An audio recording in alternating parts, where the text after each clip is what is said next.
suis Eliezer Mputu Timba, né Congo de père et de mère. Je suis médecin congolais.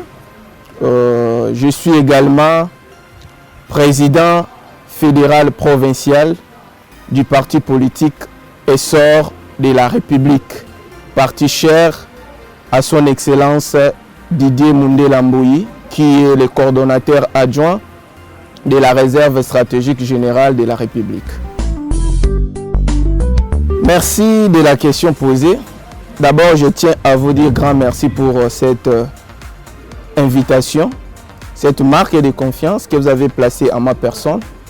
Par rapport à votre question, personnellement, je suis chaque jour en train d'essayer d'analyser pourquoi dans notre province les choses ne marchent pas correctement comme voulu.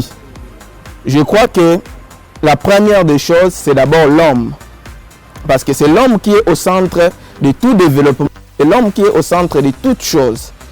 Tant que l'homme n'arrive pas à répondre aux attentes de la population, je crois qu'il sera très difficile pour que les choses marchent aussi dans notre province.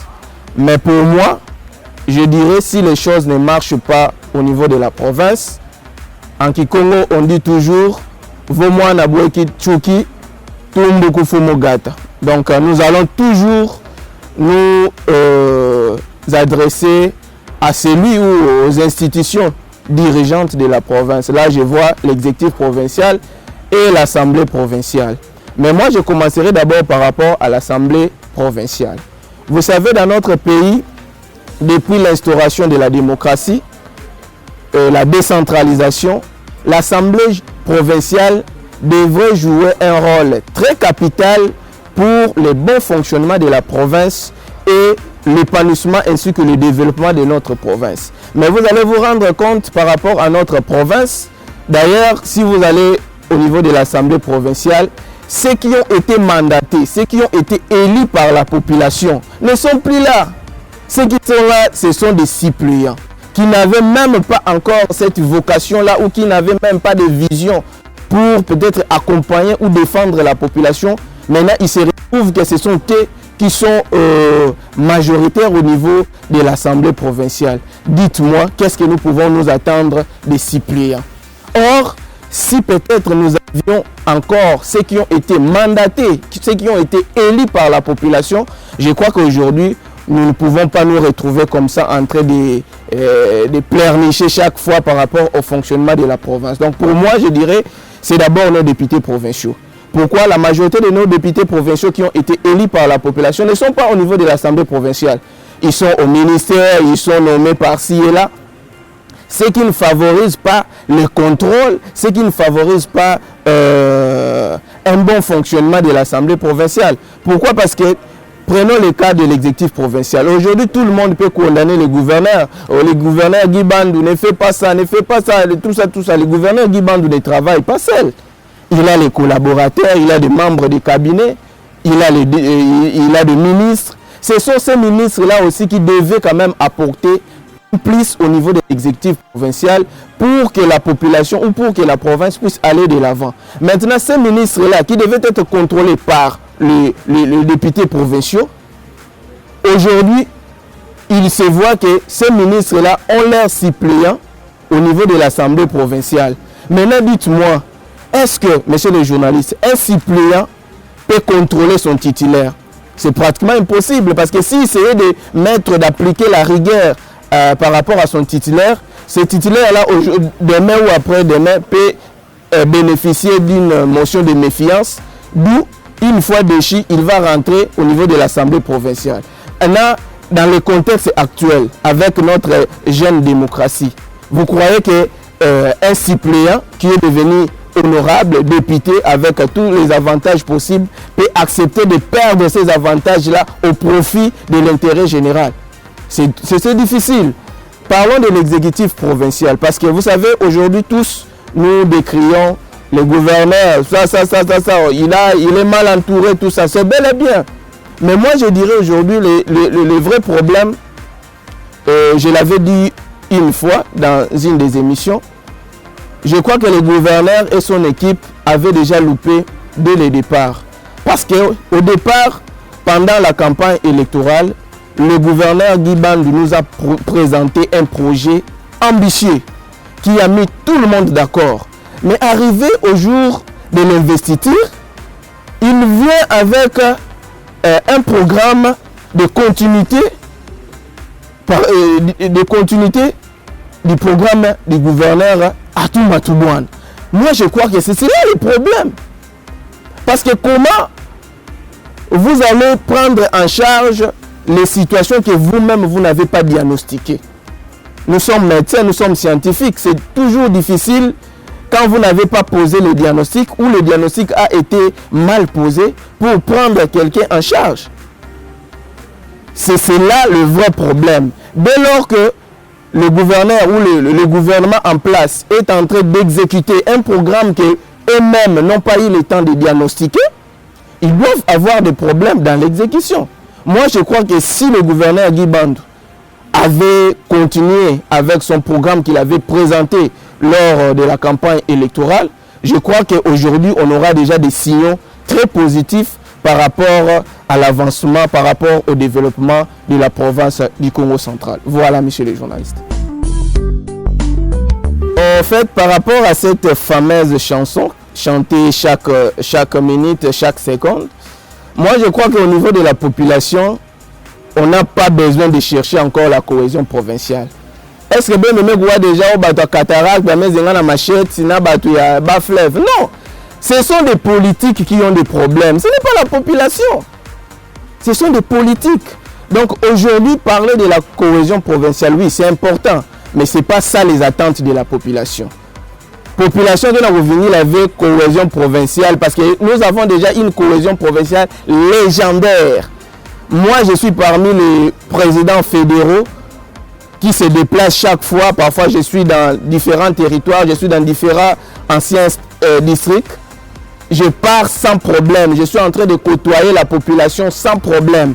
Donc, si nous pouvons parler de la cohésion provinciale, nous allons peut-être particulariser ça. C'est seulement pour les politiciens que nous sommes, parce que c'est nous qui présentons toujours des problèmes, mais ce n'est pas la population en totalité. Je vais répondre par rapport à la collaboration entre le gouvernement provincial ainsi que les différents partis politiques. Nous avions, moi je suis de l'Union Sacrée Congo central. Au début, on avait des petits soucis avec le gouverneur, mais qui a compris qu'il fallait collaborer avec les partis politiques que nous sommes. Parce que lui, il est gouverneur, il est censé gérer tout le monde. Donc il gère les politiques et les non-politiques. Mais pour son fonctionnement, pour une harmonie parfaite politiquement, il fallait aussi collaborer avec les partis politiques que nous sommes. À ces jours, je dirais que il y a une parfaite collaboration.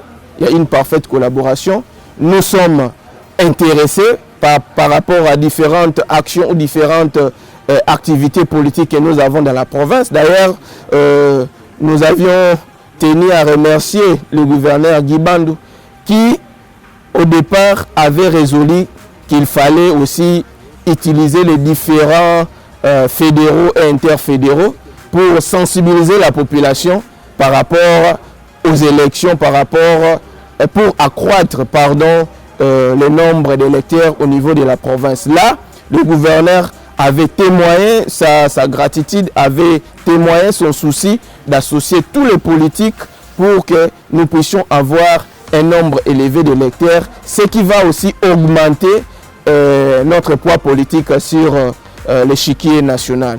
Mais à ce jour, vous savez, là où les gens vivent, les problèmes ne manquent pas. Mais je crois que tous nous pouvons nous dire qu'il y a une bonne collaboration avec l'exécutif provincial. Par rapport à l'Union Sacrée Congo central, aujourd'hui, personne ne peut ignorer les efforts consentis par les fédéraux et interfédéraux que nous sommes. Parce que vous pouvez sillonner toute la République démocratique du Congo. L'Union Sacrée, une structure mieux organisée, vous allez la trouver qu'au Congo central. Aujourd'hui, l'Union sacrée Congo central est devenue modèle par rapport aux autres provinces.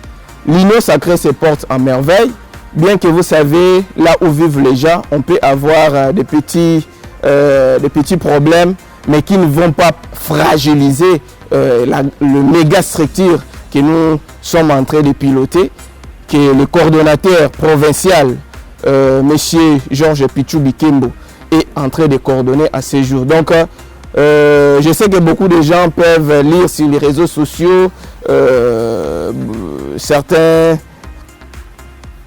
aléas ou certaines préoccupations de certains interfédéraux qui veulent à tout prix peut-être qu'on organise les élections, parce que c'est ça leur argument, ils veulent qu'on organise les élections. Mais nous les appelons à venir se présenter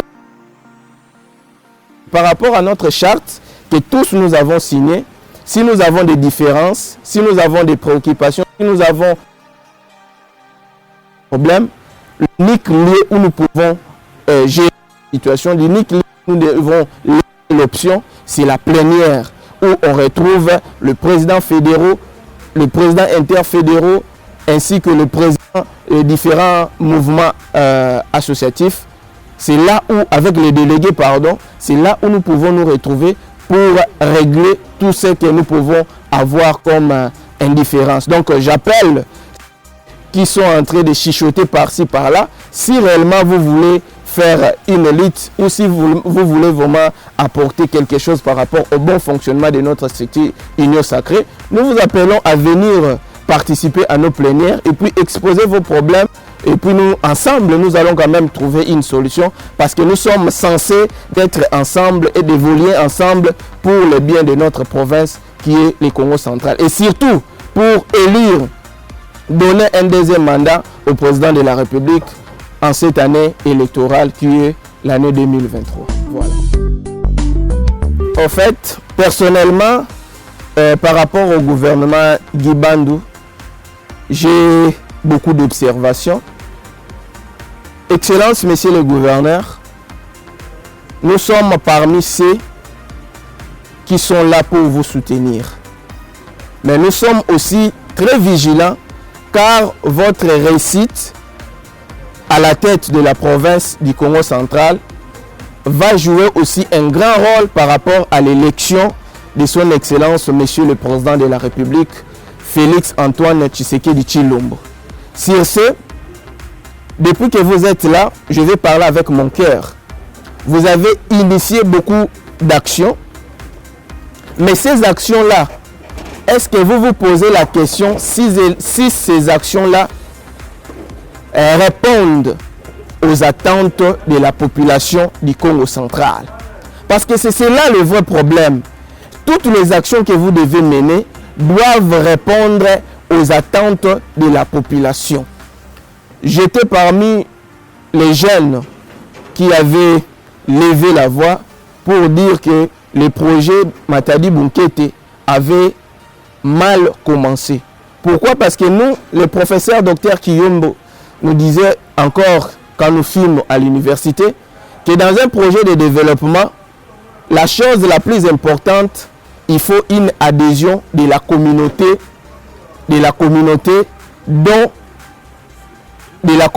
qui sera peut-être bénéficiaire du dit projet. Mais nous, qu'est-ce que nous avons remarqué? Tous nous étions surpris de voir qu'on devait déjà se présenter au niveau de l'ONDE pour ce projet de Matadi Bunkete. À la surprise de toute la population. La population de voilà Matadi Bunkete. J'avais suggéré, j'avais fait aussi beaucoup d'émissions pour dire qu'il fallait commencer par chercher l'adhésion de la communauté. Comment trouver l'adhésion de la communauté? Il fallait passer d'abord par la sensibilisation. Parce que dès que la population est sensibilisée, la population va adhérer au projet et cela va entraîner une réussite ou va entraîner des résultats positifs par rapport aux objectifs. Mais ce qui n'a pas été le cas. Aujourd'hui, où en sommes-nous? Aujourd'hui, où en sommes-nous? La salubrité a reprise. Je suis en train de circuler, je suis en train de sillonner par-ci et là. nous pouvons nous dire que c'est un échec. J'apprends que maintenant, là, le projet est revenu auprès de la mairie qui va travailler en concert avec les communes. Mais pourquoi pas peut-être commencer par là? Vous avez d'abord attendu qu'on puisse échouer pour revenir à la case du départ. Ce qui n'est pas bon. Ce qui n'est pas bon. Donc moi, je suis en train de voir jusque-là tous les projets, toutes les actions entreprises par le gouvernement provincial n'arrivent pas à répondre aux attentes de la population. Nous devons identifier les attentes de la population. Quelles sont les attentes imminentes de la population par rapport à votre gestion, par rapport à votre mandat, par rapport au timing que va prendre votre mandat. Si c'est, je crois qu'il n'est pas encore trop tard pour recadrer les choses, mais c'est cela aussi le devoir des députés provinciaux qui n'arrivent pas à accompagner, qui n'arrivent pas à faire mieux, qui n'arrivent pas à travailler selon la volonté de la population. Parce qu'à ce net moment, les députés provinciaux, aujourd'hui nous sommes dans une période de vacances parlementaires, mais aucun député de Matadi n'a levé la voix pour dire que Matadi Bunkete, voilà ce qu'il fallait faire, voilà ce que la population est en train de demander dans différents territoires. Rien ne marche. On ne voit pas de députés provinciaux aller vers la population, accueillir les avis, accueillir les préoccupations de la population, afin de les amener au niveau de l'exécutif provincial pour que celui-ci puisse peut-être tracer ses actions, répondre aux attentes de la population. Donc moi, je suis en train également de dire à la population, voilà les députés provinciaux que nous avions donné mandat pour nous représenter. Ils ne font absolument rien. Et leur faiblesse fait en sorte que même les gouverneurs ne puissent pas répondre à nos attentes, nous la population. Parce que ce sont des députés provinciaux qui sont des autorités budgétaires. Ba undege kabula gambongo, mbongo ya kona na projet tel, mbongo ya sala gisalo tel. Et ceux qui peuvent la que membre na gouverneur qui na kusala, et qui na ku répondre vers la battante na beto, c'est que nos députés provinciaux ne jouent pas totalement leur rôle. C'est cela, nous sommes déjà en 2023, la population, vous devez tenir compte de tout ça. Parce qu'aujourd'hui, c'est le gouverneur qui a killé. Le gouverneur qui a kusala avec action en déploie. Mais que font nos députés provinciaux pour orienter les gouverneurs? Que font nos députés provinciaux pour orienter le budget na makambo oyoto na mambo na ke prioritaire dans la province na beto. Voilà ce que nous pouvons un peu répondre par rapport à cette question, monsieur le journaliste.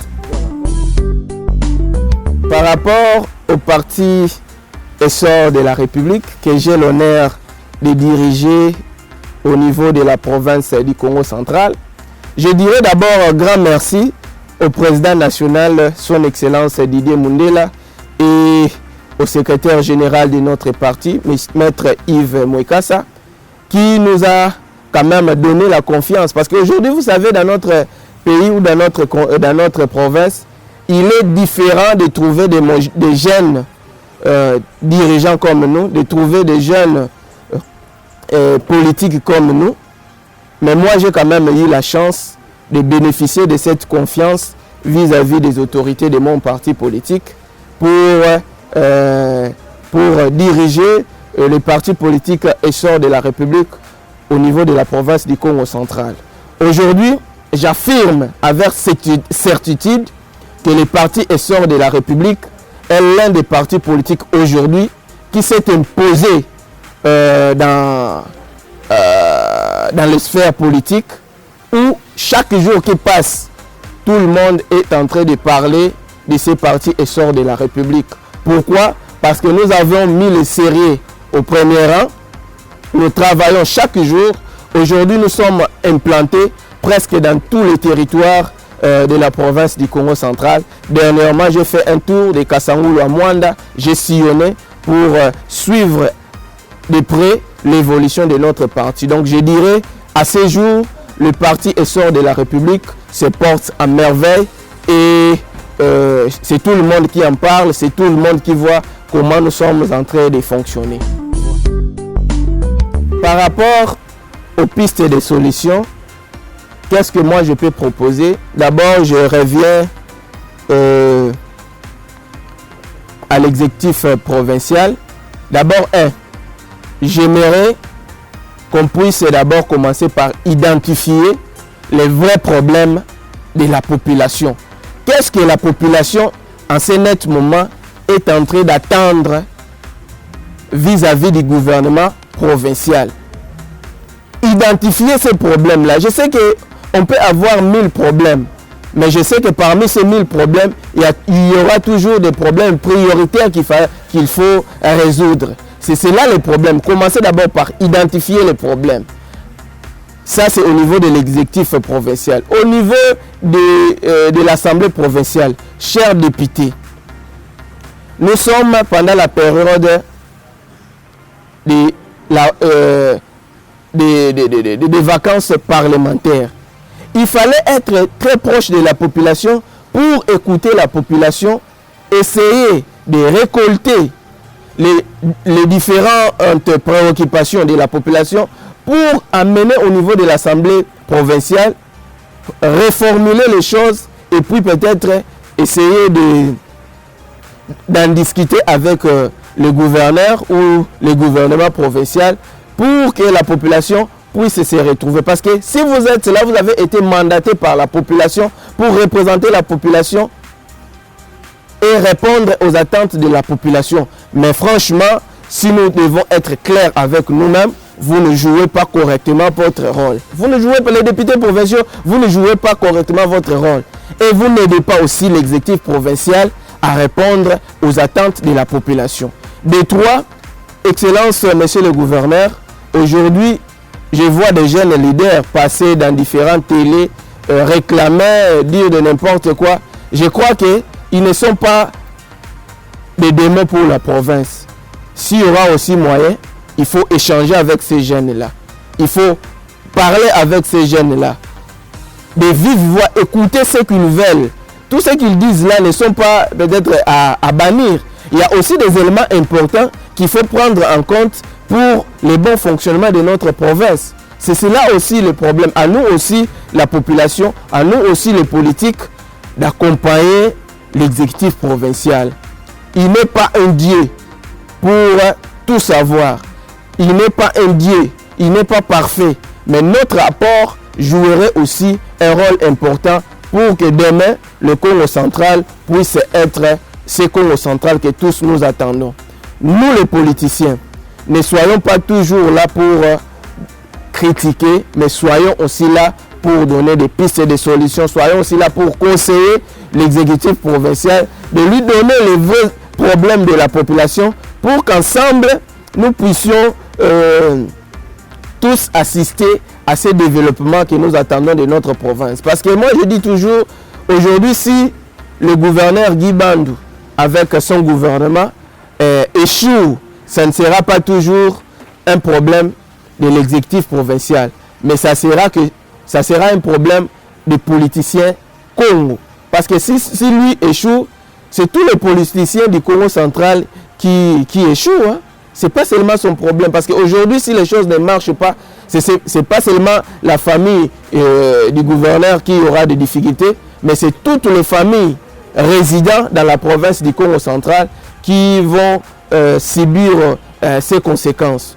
Pour nous, essor de la République, parti cher à son Excellence Didier Mundela, nous sommes là, nous accompagnons les actions en faveur, des actions menées en faveur de la population, les actions qui vont contribuer à la vision du chef de l'État, parce que nous ne jurons qu'à offrir un deuxième mandat au président de la République, qui est son Excellence Félix Antoine Tshilombo Tshisekedi.